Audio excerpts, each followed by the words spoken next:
Bonjour, donc le sujet va être le shutdown américain, puisqu'il y a pas mal de gens qui regardent ces vidéos depuis les États-Unis, donc des francophones, et on va analyser donc le shutdown américain et beaucoup aussi sous l'angle des relations avec l'Asie, donc la Chine, Taïwan, ce que ça va impliquer. Donc je suis tombé sur ce site, hein, en fait, qui est connu, SCMP, qui parle de ce type de sujet. Donc vous avez Government Frozen After Shutdown. Donc le gouvernement américain est gelé dans son action, hein, l'État, mais le dialogue avec la Chine, les négociations qui sont actuellement en cours continuent, disent les analystes. C'est ce que rapporte cet article. Et on peut voir, c'est très improbable en fait que le dialogue entre la Chine et les États-Unis s'arrête à cause de ce shutdown. Euh, mais cela peut conduire à la réserve fédérale à réduire ses taux. Hein, donc c'est ce que demandait Trump, c'est de réduire les taux. On va voir, il y a d'autres news, hein, qui sont autour de ça, mais en regardant ce journal, j'ai noté quand même un certain nombre de choses qui peuvent être assez intéressantes. As Trump target China in Argentina bailout offer, analysts fear debt trap. En fait, l'idée, c'est que à l'heure actuelle, en Argentine, il y a un problème. Il y a un problème de dette actuellement. Et les États-Unis ont proposé de l'aide. Les États-Unis ont proposé de l'aide, mais apparemment, ça serait aussi quelque part un moyen de lutter contre l'influence chinoise en Argentine. Donc voilà, c'est une news aussi qui est à mon avis très intéressante. Comme news aussi intéressante, il parle là des travailleurs immigrés à Taïwan. Et en fait, l'article, hein, c'est l'article qui est en tête, donc le South China Morning Post, explique que pour les émigrés qui travaillent à Taïwan, eh bien, le risque d'une attaque par la Chine sur Taïwan pose de nombreuses questions, de nombreux problèmes. Il y a à peu près 1 million d'étrangers qui sont résidents à Taïwan, et donc ça pose nécessairement un gros problème. Il y a très peu de plans de sauvetage pour ce cas-là. Donc quelque part, cet article-là, qui apparaît en première page, hein, je pense c'est, disons, à surveiller parce que pour ces gens-là, il y a clairement un risque, hein. Il y a un risque. Alors, attention, South China Morning Post, je pense pas que ça soit des gens qui soient, comment dire, qui n'aient pas de parti pris. Ça veut dire nécessairement, ils se trouvent dans une zone où ils peuvent être éventuellement antagonistes avec la Chine, hein. Donc ça, c'est le genre de choses qu'il faut savoir. Mais il n'en demeure pas moins que ça fait partie des problématiques dont on n'entend jamais parler en Occident. Donc c'est quelque chose de particulièrement important. Alors, toujours sur le shutdown, on va revenir sur l'Asie dans quelques news. Donc, toujours sur le shutdown, Trump promet aux démocrates, enfin, promet de couper les fonds, en fait, aux agences démocrates, entre guillemets. Donc le président Trump a renouvelé ses menaces d'utiliser le shutdown. Donc le shutdown, hein, je rappelle, hein, c'est le fait que les États-Unis se retrouvent en défaut de paiement, on ne peut pas appeler ça autrement, c'est-à-dire qu'ils ont une dette importante, ils ont plus de cash dans leurs réserves, et donc ils ne peuvent plus dépenser de l'argent. C'est ça le problème.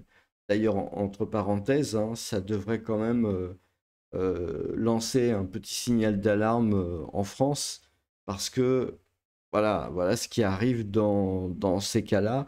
La France, elle n'est pas dans la même perspective légale, parce que ça, c'est légal, en fait, ce qui se passe aux États-Unis. Mais il faut comprendre que si jamais il y avait des problèmes pour la France de placer sa dette sur les marchés financiers, voilà ce qui se passerait. Donc, l'idée, c'est que Trump a menacé donc, de couper les fonds à des agences fédérales euh, démocrates. Donc voilà, c'est un point quand même très important. D'ailleurs, la Maison Blanche, donc pareil, hein, Trump, la présidence américaine, dit que des licenciements, layoffs, ces licenciements sont imminents, euh, puisqu'il n'y a pas vraiment de fin de shutdown en ligne de vue, in sight, en vue, hein.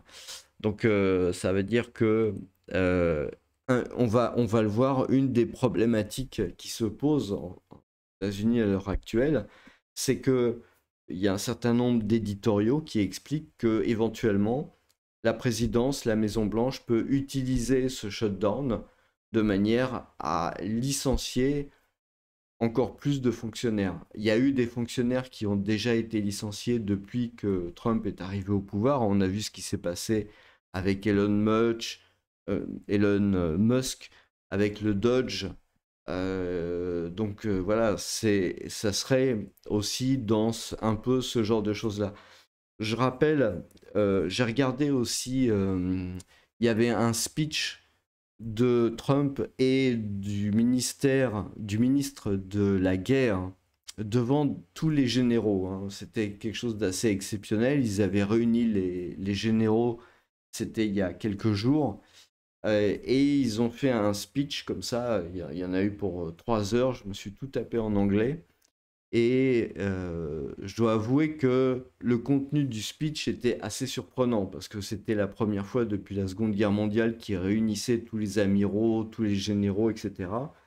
Et ils leur ont expliqué, enfin très clairement, le ministre de la guerre leur a expliqué que, en gros, ils devaient maigrir. C'est pas une plaisanterie. Ils devaient maigrir, qu'ils seraient testés sur leur forme physique 2 fois par an, que tous les militaires devaient repasser des tests, etc. Bah, sinon, ils seraient mis en dehors de l'armée. Je pense que derrière tout ça, il ne faut pas voir des choses assez erratiques ou des choses assez dogmatiques, hein.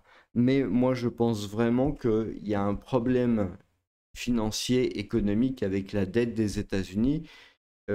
Clairement, les États-Unis ne se sentent pas du tout à l'aise avec ça.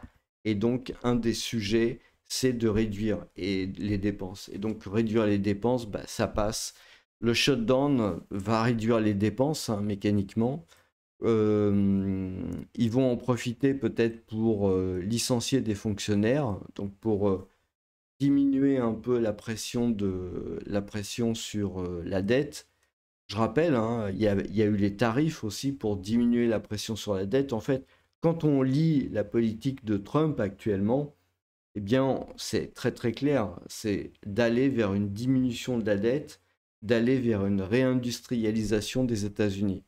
La réindustrialisation des États-Unis, en particulier l'accent mis sur les terres rares et sur les chips électroniques, peut faire penser qu'il peut y avoir éventuellement comment dire, au moins une guerre froide assez sévère avec la Chine, pour le moins. Et donc, voilà, je pense que c'est important de voir tout ça. Alors, j'ai trouvé un site qui s'appelle usdeadclock.org. Donc, ça existe aussi pour la France, hein. Pour la France, vous avez aussi pour la France, vous avez aussi une horloge de la dette. Et ben, vous avez exactement la même chose pour les États-Unis. Et vous voyez, c'est assez impressionnant, hein, parce que là, c'est 1000, là, c'est millions, là, c'est milliards. Donc la dette aux États-Unis, elle est actuellement de 37 555, bon, je vous fais grâce du reste, hein, milliards de dollars. Je ne sais pas si vous vous rendez compte. Hein. 37 555 milliards de dollars. La dette par citoyen, c'est 100 000 dollars. Je répète que, je vous rappelle que la France, on en est à 3 400 milliards d'euros. Donc à peu près 10 fois moins. Par contre, la dette par citoyen, alors c'est les dettes publiques, hein, je ne parle pas de hors bilan, hein, parce que le hors bilan a une importance, mais ça ne figure pas là. Donc la dette par citoyen aux États-Unis, donc là on a une dette qui au niveau national est 10 fois supérieure. Les États-Unis sont 10 fois supérieurs à la France, mais la dette par citoyen, elle est à peu près, je vais arrondir, 100 000 dollars par citoyen. 100 000 dollars par citoyen, alors qu'en France, elle est à 50 000 euros par citoyen, donc juste 2 fois moins. Donc les États-Unis, avec une dette 10 fois plus importante, eh bien, ils ont une dette par citoyen qui est seulement 2 fois supérieure.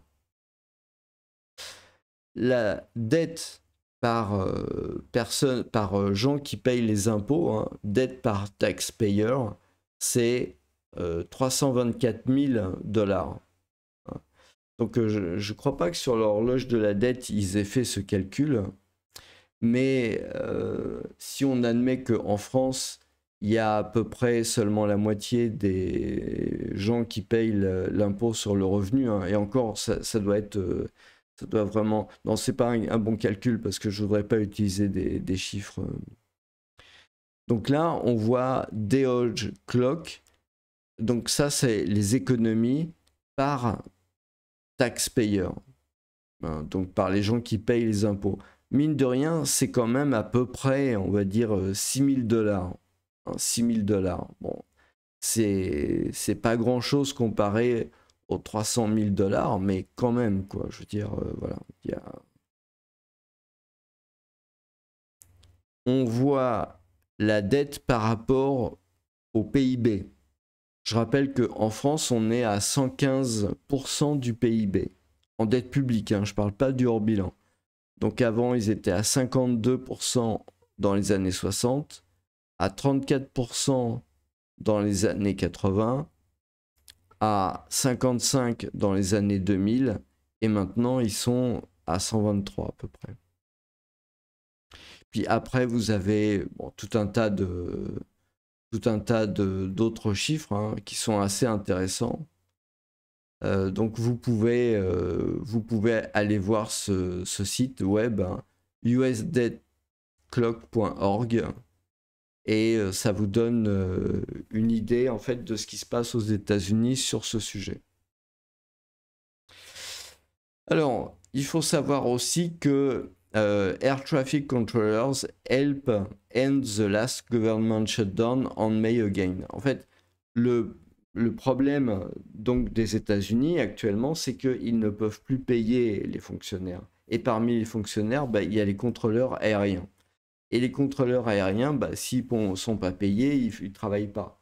Et comme ils ne travaillent pas, vous imaginez le problème, ça veut dire qu'il ne peut pas y avoir de trafic aérien au-dessus des États-Unis. Alors, je ne sais pas comment ça se passe. Alors, si je regarde sur Flight Radar 24, apparemment, il semble qu'il y ait quand même des avions au-dessus des États-Unis en ce moment. Donc, ça veut probablement dire que les contrôleurs aériens sont en train de travailler. Parce que s'ils n'étaient pas en train de travailler, il ne pourrait pas y avoir de vol au-dessus des États-Unis. En plus, je pense que normalement, ça doit être des vols, c'est des vols civils. Hein, donc voilà. Bon, mais il n'est pas impossible que si dans, je sais pas, quelques heures, quelques jours, ils ne sont pas payés, et à ce moment-là, les opérations ne pourront plus continuer. À ce moment-là, il ne pourra plus y avoir de vol d'avion. Bon, apparemment, c'est quand même pas le cas parce qu'on voit qu'il y a quand même beaucoup d'avions en vol. Donc j'imagine que c'est un peu normal pour les États-Unis. Qu'est-ce qu'ils disent? Donc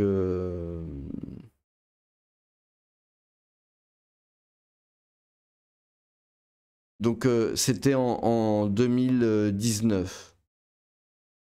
Un mois dans le gouvernement shutdown. Euh,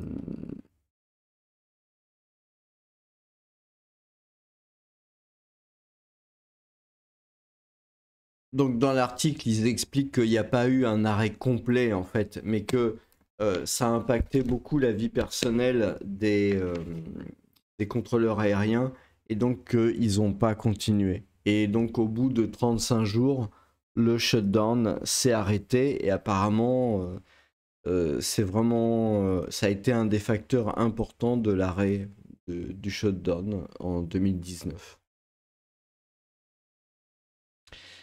Alors, un autre point, donc Tianxia, English cw.com.tw, donc c'est Taïwan. Tianxia, c'est le nom du journal, j'imagine. Et on voit shutdown. Pourquoi le fait que le gouvernement américain soit en shutdown va tester la sécurité régionale en Asie. Parce que là encore, il y a un problème de financement.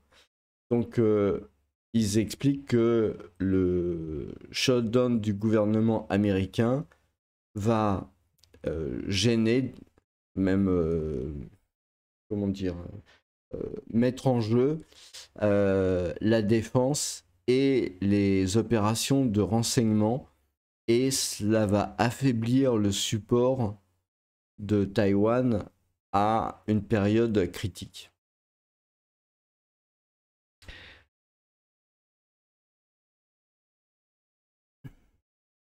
Donc au moment où les agences américaines diminuent leurs opérations, hein, Skyback se retire, Taïwan, le fait que Taïwan s'appuie sur les renseignements américains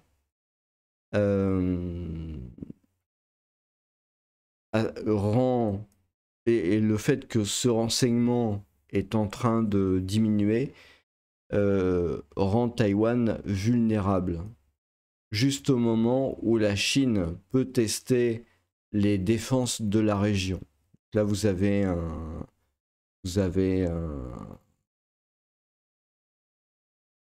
l'article hein, qui parle de ce sujet-là.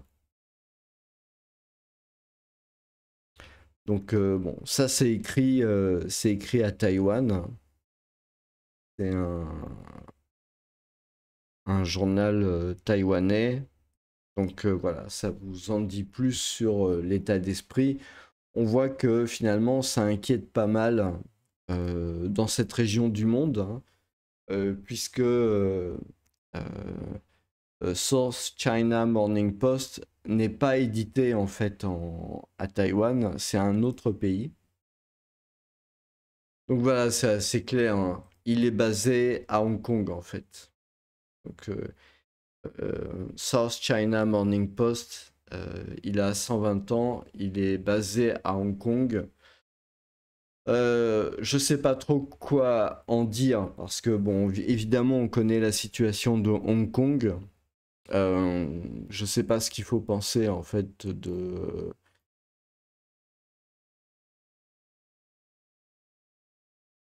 du degré de liberté dont jouit ce média.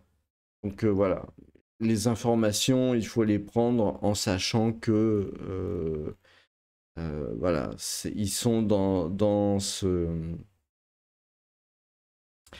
ils sont dans ce contexte un peu particulier, hein, évidemment. Euh,